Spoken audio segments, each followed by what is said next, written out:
on a quantum level, information is what we call a qubit. So it's storing information not classically like a 1 or a 0 that you would have in a regular computer, but a quantum system can exist in what's called a superposition. It can hold information as some probability of being in, say, left and some probability of being in right.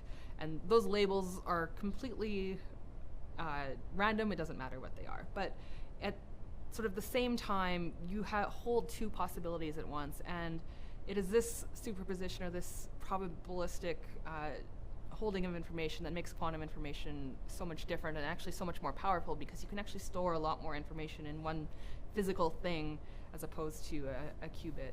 I don't know a lot about black holes, but I would be interested in looking at how quantum phenomena actually interact in these systems. So we often think of black holes as being, a phenomenon of gravity, and gravity and quantum mechanics are two separate things in physics that we think should be connected, but we actually don't have a very good idea of how they are connected.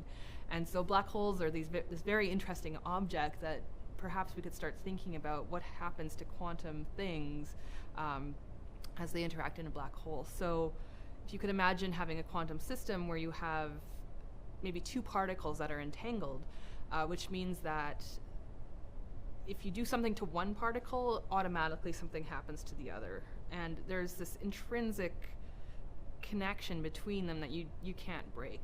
And so if you could send one particle into the black hole, you still have the other one. And how it behaves should tell you something about what's happening to the one inside this black hole. But the black hole, you obviously can't get any information about that. So, yeah.